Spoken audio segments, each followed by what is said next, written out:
Яшчэ тыдзень таму тут паўсюль гучалі дзіцячыя галасы. З другой школьнай чвэрці класныя пакоі былой ля дзецкай сярэдняй школы асірацелі. За больш чым паўвекавую гісторыю яна выхавала і выпусціла дзясяткі пакаленняў і тысячы дзяцей, але саступіла месца новай установе. Наше прежнее здание, оно 1963 года постройки.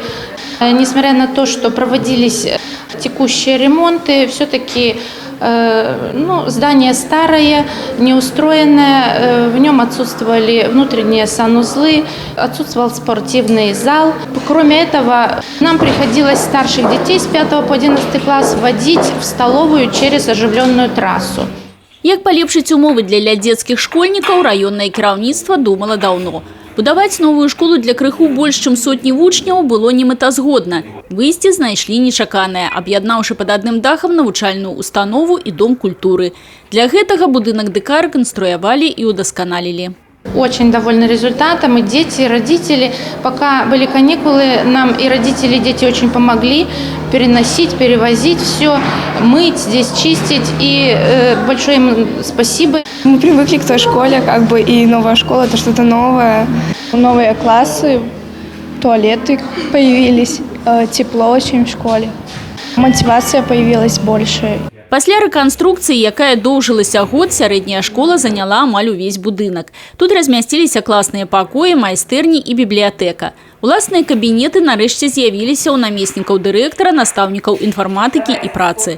У распараджэнні Дома культуры была пакінута танцавальная зала, дзе цяпер будуць праходзіць сумесныя мерапрыемствы. Насчет условий мы еще не успели определиться, какие здесь лучшие условия, чем в той школе. Ну а так... Вот только что новое здание. Вот как-то оно более вдохновляет, может быть, на новую работу. Істотнае паляпшэнне навучальных умоў ацанілі і бацькі лядзецкіх школьнікаў. За справу душой балела шматдзетная маці, чыёй малодшай дачцэ пашанцавала застаць станоўчыя змены. Не нравилось то, что, я прямо скажу, что туалет на улице.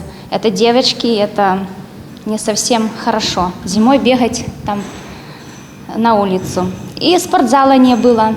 И так вот. Не было актового зала, не было где потанцевать девчонкам. Концерты устраивались хорошие, но негде было их показать. В деревне, это, сами знаете, это не город. У нас такого нету, как в городе, всякие секции и кружки. Поэтому всей душой рада. Змены на гэтым у новай установе не скончацца. Плануецца, што з другога квартала наступнага года пачнецца другая чарга рэканструкцыі, у выніку якой былая глядацкая зала Дома культуры будзе перабудавана ў школьную спартыўную. Тацяна Будгусаім, Людмила Салдзін, Александр Дьяченко, телерадиокомпания «Брест».